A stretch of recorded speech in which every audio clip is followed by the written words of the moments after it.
Imagina que tienes todo. Imagina que eres Dios.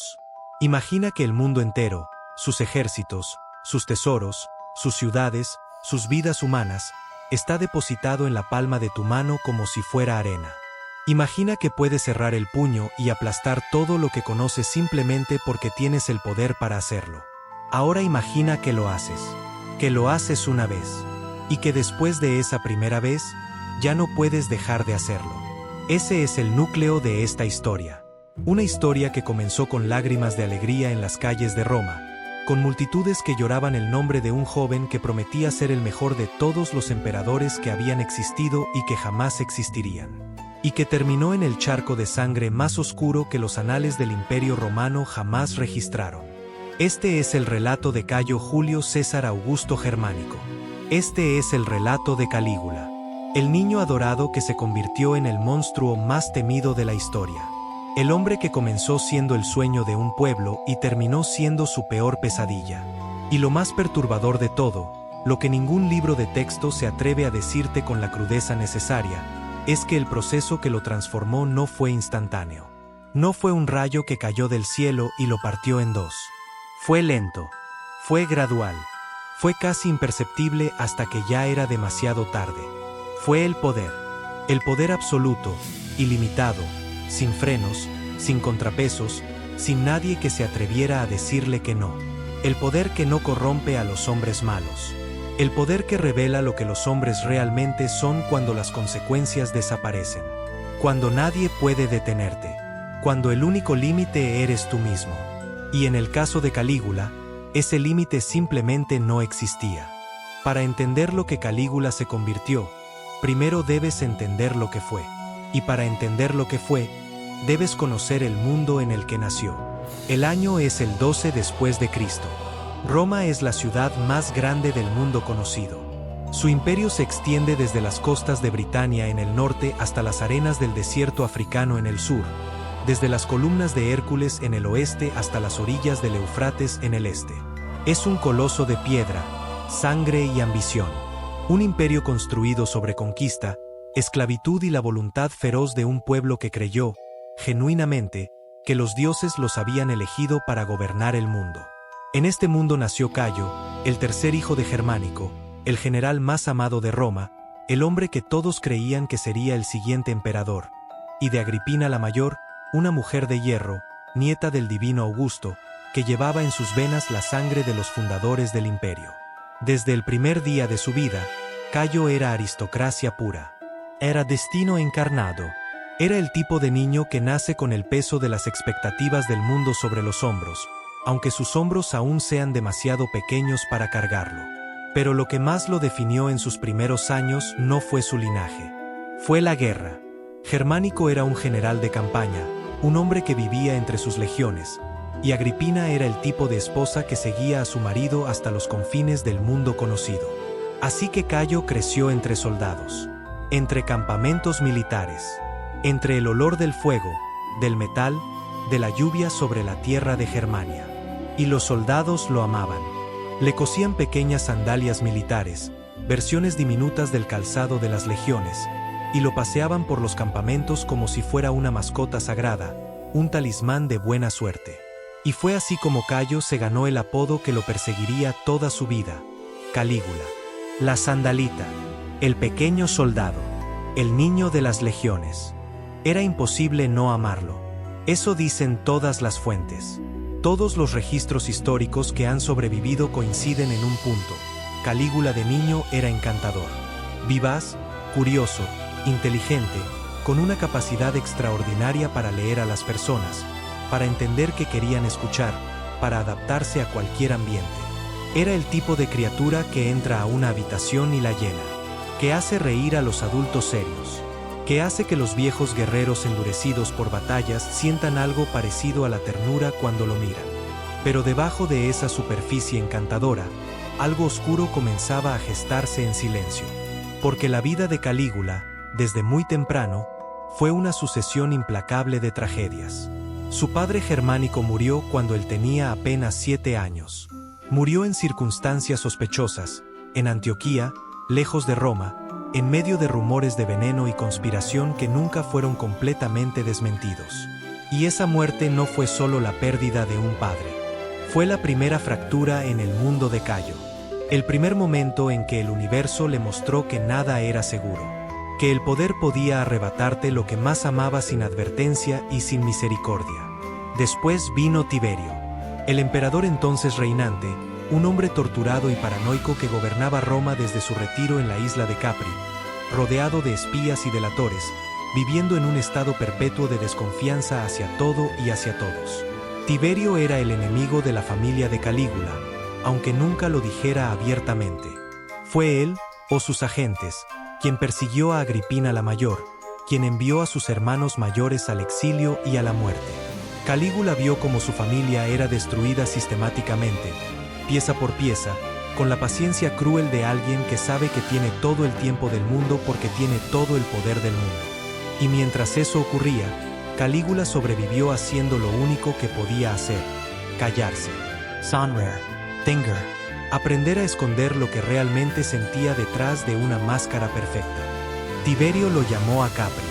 Lo instaló en su villa, en esa isla que era simultáneamente paraíso y prisión, y lo mantuvo cerca durante años. Años en los que Calígula presenció cosas que ningún ser humano debería presenciar. Tiberio en Capri era una versión despojada de toda máscara social, un hombre que había abandonado cualquier pretensión de virtud romana y se entregaba sin inhibiciones a sus impulsos más oscuros. Las historias que cuentan los historiadores antiguos sobre lo que ocurría en esa villa, Suetonio, Tácito, Dion Casio, son perturbadoras incluso para la sensibilidad moderna. Humiliations Rituals. Violencia ejercida como entretenimiento. El poder manifestándose en su forma más desnuda y más brutal. Y Calígula lo vio todo. Lo absorbió todo. Y aprendió la lección más peligrosa que un ser humano puede aprender. Que el poder absoluto te permite hacer exactamente lo que quieres, y que nadie te detendrá si eres suficientemente intocable. Pero lo más extraordinario, lo que los historiadores romanos señalaban con una mezcla de admiración y horror, es que durante todos esos años en Capri, Calígula no dio ningún motivo de alarma. Ni una sola vez. Se comportó perfectamente. Honró a Tiberio. Lo aduló. Actuó como si estuviera genuinamente agradecido por la protección imperial. El propio Tiberio, ese maestro de la desconfianza, ese hombre que sospechaba de su propia sombra, llegó a decir de Calígula algo que resultaría profético de una manera que el viejo emperador no pudo anticipar. Estoy criando una serpiente para el pueblo romano. Lo dijo como advertencia, como si percibiera algo que no podía nombrar completamente. Algo que dormía en ese joven sonriente y perfecto como duerme el veneno dentro de una flor hermosa. Y tenía razón, pero ni siquiera Tiberio, con toda su experiencia en la crueldad del poder, podía imaginar exactamente cuánta razón tenía. Tiberio murió en el año 37 después de Cristo. Tenía 77 años y gobernaba desde hacía más de 2 décadas. Roma entera respiró. No había duelo genuino en las calles, no había lágrimas auténticas. Había algo que en ese momento se parecía al alivio, aunque nadie se atreviera a decirlo en voz alta todavía. Y entonces el Senado proclamó lo que todo el mundo esperaba. Cayo Julio César Augusto Germánico, Calígula, era el nuevo emperador de Roma. Tenía 24 años. Era el hijo del general más amado. Era el nieto de la sangre de Augusto. Era el heredero natural de todo lo que Roma representaba.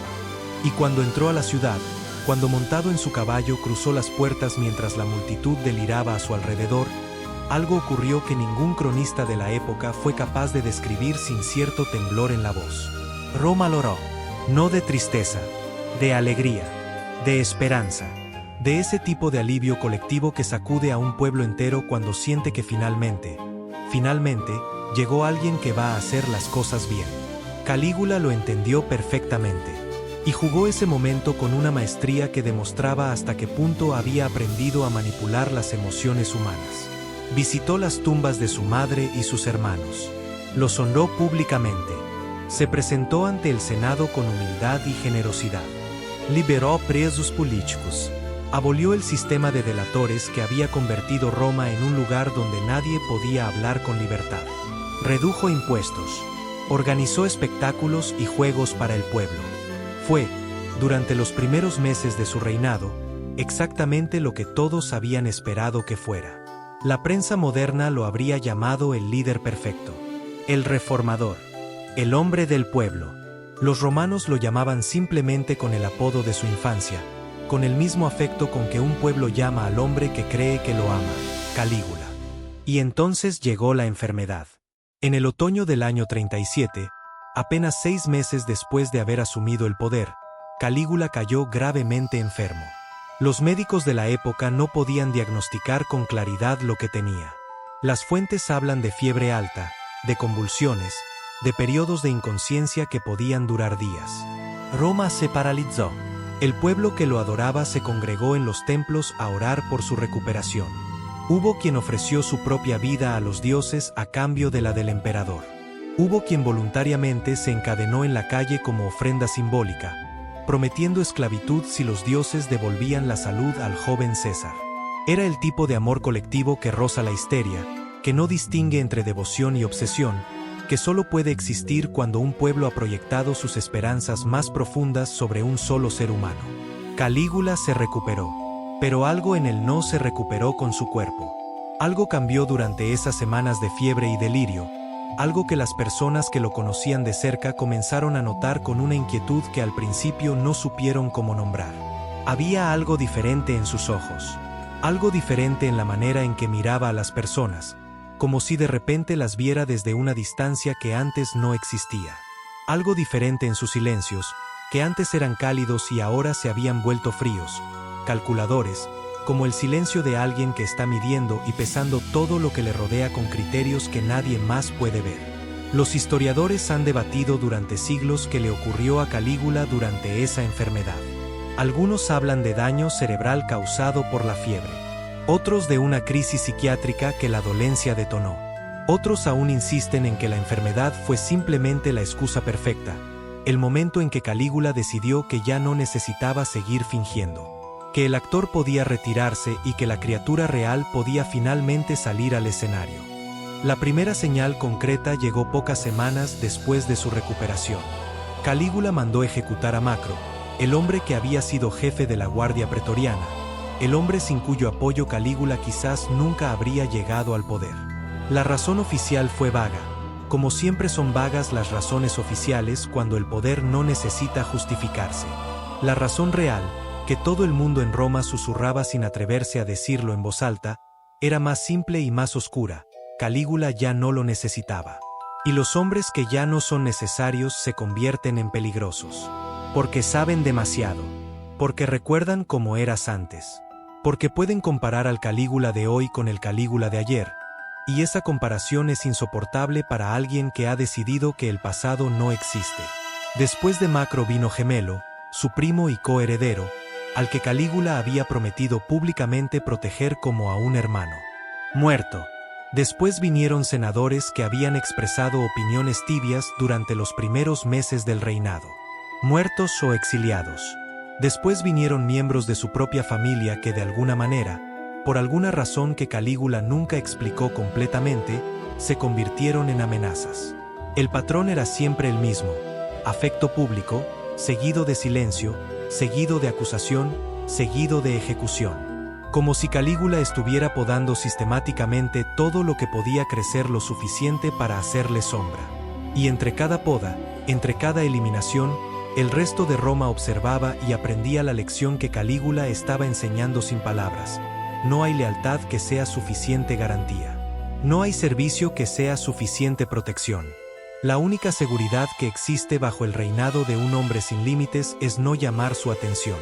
Y eso es, precisamente, una forma de no existir. El dinero fue lo siguiente en revelar la naturaleza de lo que estaba ocurriendo.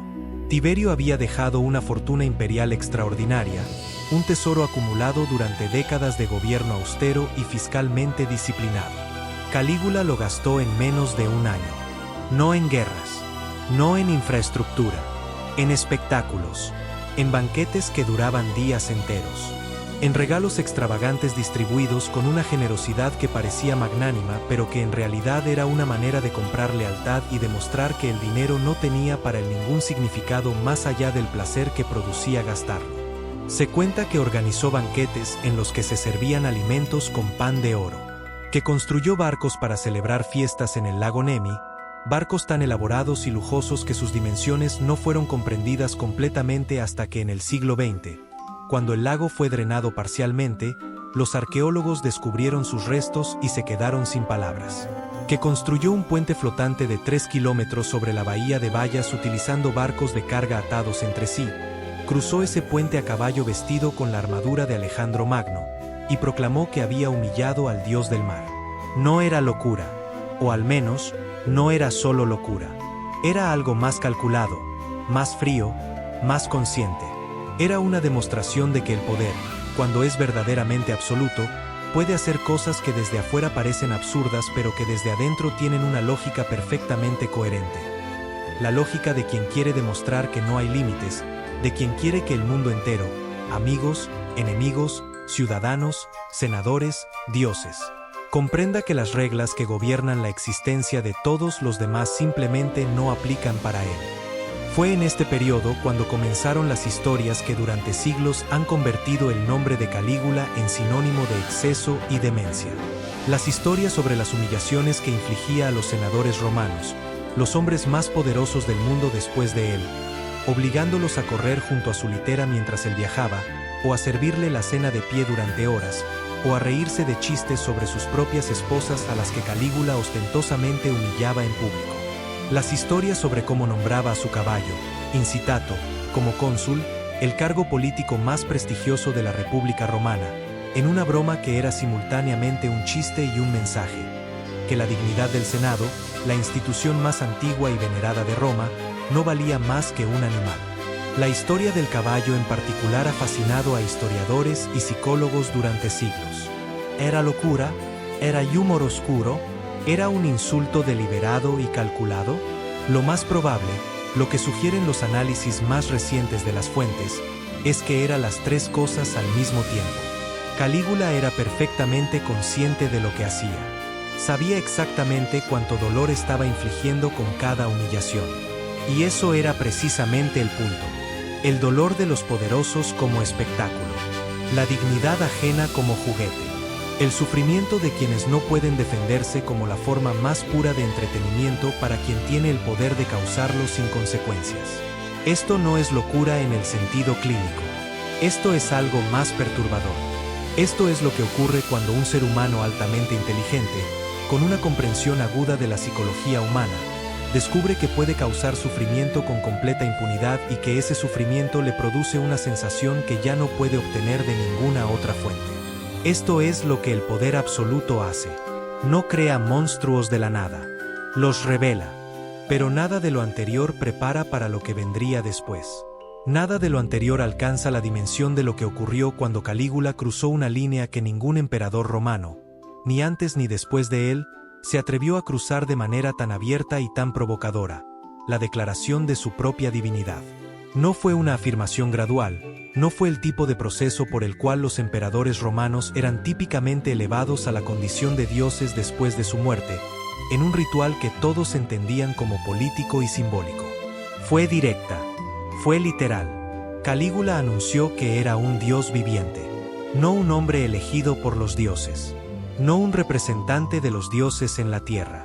Un dios, uno más entre los olímpicos, el igual de Júpiter y de Marte, una divinidad encarnada que se había rebajado a gobernar el mundo de los mortales por razones que los mortales no estaban equipados para comprender completamente. Mandó construir un templo en su honor en el Palatino. Mandó que las estatuas de los dioses fueran decapitadas y que sus propias efigies fueran colocadas en su lugar. Mandó que los sacerdotes lo invocaran en los rituales religiosos junto a las divinidades tradicionales. Y cuando los judíos de Alejandría, cuya religión les prohibía adorar imágenes de seres humanos, se negaron a colocar su estatua en sus sinagogas, Calígula respondió con la frialdad metódica de quien no entiende la negativa porque genuinamente no puede concebir que alguien tenga razones para decirle que no. Ordenó que se colocara su estatua en el Templo de Jerusalén, el lugar más sagrado del judaísmo, lo que habría provocado una guerra si el gobernador de Siria, Publio Petronio, no hubiera retrasado la orden con dilaciones calculadas, apostando a que algo cambiaría antes de que llegara a ser necesario cumplirla. Algo cambió, efectivamente, pero no de la manera que nadie esperaba. Para entender el año 40 de la era cristiana hay que entender que Roma entera había llegado a un punto de ruptura. No había sector de la sociedad que no hubiera sido tocado por el terror, la humillación o la pérdida económica. El Senado vivía en un estado permanente de parálisis ansiosa, cada sesión una ruleta rusa en la que cualquier palabra podía ser malinterpretada, cualquier silencio podía ser leído como traición, cualquier expresión facial podía condenarte. Los generales, que eran los hombres con el poder real de actuar, estaban paralizados por la misma razón. Actuar contra el emperador era traición, y la traición se pagaba con la vida, y en el mundo de Calígula la traición podía ser declarada por cualquier razón o sin ninguna razón. El pueblo, que al principio lo había amado con ese amor desesperado que los pueblos prodigan a quienes les prometen salvación, había pasado del amor a la indiferencia, de la indiferencia al miedo y del miedo a algo que se parecía peligrosamente al odio, aunque ese odio tuviera que mantenerse perfectamente oculto bajo 7 capas de sonrisas y adulación. Y debajo de todo esto, debajo de esa superficie de conformidad forzada, algo se estaba organizando. No de manera dramática, no con conspiradores reunidos en sótanos oscuros jurando venganza sobre espadas desnudas. De manera mucho más mundana, mucho más prosaica, mucho más humana. Simplemente, un grupo de hombres que habían sido suficientemente humillados, suficientemente amenazados, suficientemente empujados hacia el borde, llegaron a la conclusión privada de que la única solución al problema Calígula era hacer lo que los romanos habían hecho antes con otros hombres que se habían vuelto incompatibles con la supervivencia del imperio. Matarlo. El hombre que encabezó la conspiración fue Casio Querea, un tribuno de la Guardia Pretoriana. Un soldado de carrera, un hombre duro que había dedicado su vida al servicio militar y que había tolerado, con la paciencia de quien no tiene más remedio, las humillaciones que Calígula le infligía regularmente. Calígula se burlaba de la voz de Querea, que tenía un tono más agudo de lo esperado para su físico, lo imitaba en público, le asignaba contraseñas militares con contenido sexual para verlo repetirlas ante sus soldados con el gesto torcido de quien aguanta una humillación que no puede rechazar.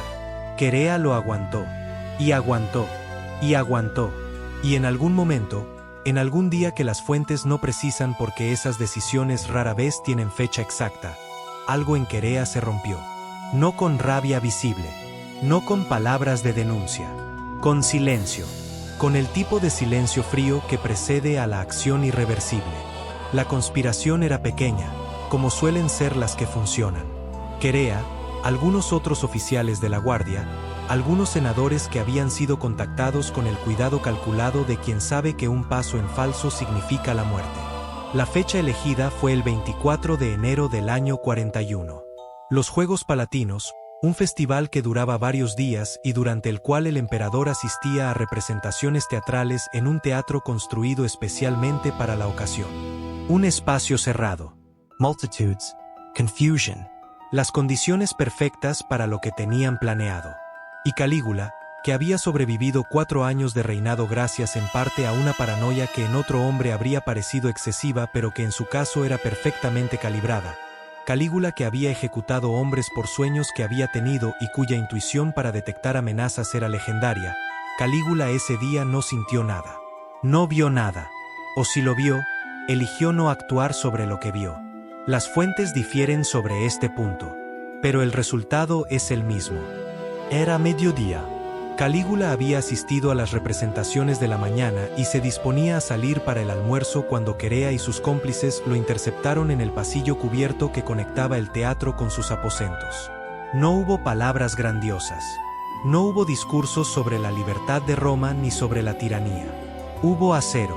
Querea fue el primero en atacar, con un golpe de espada al cuello que era tan profundo que casi lo decapita. Después los demás, 20 y tantos hombres según las distintas fuentes, cada uno contribuyendo su golpe personal a lo que se estaba convirtiendo en algo que iba más allá del asesinato político y entraba en el territorio de lo ritual, de lo simbólico. del ajuste de cuentas colectivo de un mundo que había sido humillado demasiado tiempo y que finalmente había encontrado la manera de devolver el golpe. 30 heridas. Eso es lo que las fuentes dicen. 30 heridas en el cuerpo de un hombre que había gobernado el imperio más poderoso del mundo durante casi 4 años. Un hombre que a los 24 había sido recibido como un dios por el pueblo de Roma y que a los 28 yacía muerto en un pasillo, rodeado de los hombres que juraron protegerlo. La guardia germánica que formaba su escolta personal llegó tarde, o deliberadamente retrasada, dependiendo de a quien le preguntes. Mató a varios de los conspiradores en el acto.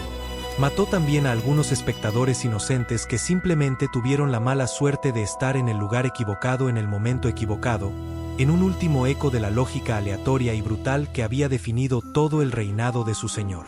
Pero Calígula ya no estaba ahí para dar órdenes. Por primera vez en 4 años, Calígula ya no estaba ahí. Lo que siguió fue, en cierta manera, tan revelador como el reinado mismo. Roma no lloró, o al menos, no de la misma manera en que había llorado cuando Calígula llegó al poder. Hubo quienes celebraron abiertamente, quienes salieron a las calles con la ligereza de quien acaba de quitarse un peso que lo aplastaba. El Senado se reunió en sesión de emergencia y comenzó inmediatamente el debate sobre si Roma debía restaurar la República, ese ideal que llevaba décadas muerto aunque nadie quisiera pronunciar la palabra con claridad. Era un debate honesto, pero también era un debate que todos sabían que no iba a ninguna parte, porque la guardia pretoriana ya había encontrado a Claudio, el tío de Calígula, escondido detrás de una cortina en el palacio, paralizado de terror, y lo había proclamado emperador antes de que el Senado terminara de redactar su primer discurso sobre la libertad. El poder no tiene vacíos. El poder se llena solo, inmediatamente, con lo primero que encuentre disponible. Eso es lo que la muerte de Calígula demostró con una claridad que ningún filósofo habría podido expresar mejor. Claudio gobernó durante 14 años y fue, por comparación, un emperador razonable.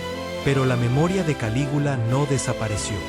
No podía desaparecer, porque la memoria de Calígula no era solo la memoria de un hombre. Era la memoria de lo que el poder sin límites hace a quien lo posee. Era el espejo más perfecto y más aterrador que Roma había tenido de sí misma, del sistema que había construido, de la lógica inevitable de un imperio donde un solo hombre podía tenerlo todo y donde tenerlo todo significaba que nada ni nadie podía detenerlo. Damnatio Memoriae. Eso fue lo que el Senado decretó. La condena de la memoria. La eliminación oficial del nombre y la imagen de Calígula de todos los registros públicos, de todas las monedas, de todas las inscripciones en piedra. Como si borrando el nombre se pudiera borrar la lección. Pero no se puede. La historia es obstinada. La historia recuerda lo que los poderosos quieren olvidar, precisamente porque lo que quieren olvidar es con frecuencia lo más importante que existe para no repetir. Y la lección de Calígula es una que la humanidad ha tenido que aprender una y otra vez, en cada siglo, en cada cultura, bajo nombres diferentes y con variaciones de forma, pero con una esencia que nunca cambia. La lección de lo que ocurre cuando el poder se concentra sin límite en manos de un solo ser humano. No importa si ese ser humano comenzó siendo bueno. No importa si tenía genuinamente las mejores intenciones. No importa si el pueblo que le entregó ese poder lo hizo con amor y con esperanza. El poder absoluto no hace excepciones. El poder absoluto transforma. Y lo que transforma no es siempre ni solo la psicología individual del que lo posee. Transforma el entorno. Elimina las voces que dicen no. Premia la adulación. Castiga la honestidad. Crea un mundo donde la realidad que rodea al poderoso deja de corresponder con la realidad que vive el resto. Y en esa brecha entre las dos realidades crece algo que puede parecerse a la locura desde afuera, pero que desde adentro tiene la coherencia perfecta de un sistema que funciona exactamente como fue diseñado para funcionar. Calígula no se volvió loco. Calígula reveló lo que el poder absoluto produce en un ser humano que no tiene frenos internos suficientemente fuertes para resistirlo. Y esa revelación es incómoda porque implica una pregunta que ninguno de nosotros quiere hacerse completamente. ¿Cuántos de nosotros, puestos en la misma posición, resistiríamos? ¿Cuántos de nosotros, con el poder de hacer exactamente lo que queremos sin consecuencias, elegiríamos la moderación, la empatía, la contención? ¿O acaso la virtud no es una elección libre, sino simplemente la máscara que la impotencia le pone a los deseos que no puede satisfacer? Hay algo más que los libros de historia rara vez mencionan cuando hablan de Calígula. Algo que los números y las anécdotas y los juicios morales tienden a oscurecer. Calígula tenía miedo. Tenía un miedo profundo, crónico, que nunca lo abandonó desde que era niño y vio a su familia destruida pieza por el sistema que él mismo heredaría. Un miedo que no disminuyó cuando llegó al poder, sino que creció, porque el poder también amplifica el miedo. El miedo de quien tiene mucho que perder. El miedo de quien sabe, porque ha visto cómo funciona el sistema desde adentro, porque ha visto a Tiberio operar, porque ha aprendido todas las lecciones que el poder tiene para enseñar, que la cumbre es también el lugar más peligroso para estar, porque desde la cumbre solo hay una dirección posible. Las ejecuciones, las humillaciones, la divinización, los gestos de poder absurdo como el puente de barcos y el nombramiento del caballo. Todo eso puede leerse también como la actuación desesperada de alguien que necesita demostrar constantemente, a sí mismo y a los demás, que es tan intocable que ni siquiera el miedo puede alcanzarlo. La paradoja terrible del poder absoluto, que la persona que lo posee puede estar simultáneamente en la posición más segura y en la más aterradora que existe, porque cuando ya no hay nadie por encima de ti, la única amenaza que queda viene de abajo, y abajo está todo el mundo. Y mantener controlado a todo el mundo requiere un estado de vigilancia que ningún ser humano puede sostener indefinidamente sin que algo se rompa. Algo siempre se rompe. En el caso de Calígula, lo que se rompió fue el límite entre lo que un gobernante puede hacer y lo que un ser humano puede soportar de un gobernante. Y cuando ese límite se rompe, la historia tiene una manera brutal y muy antigua de restablecer el equilibrio.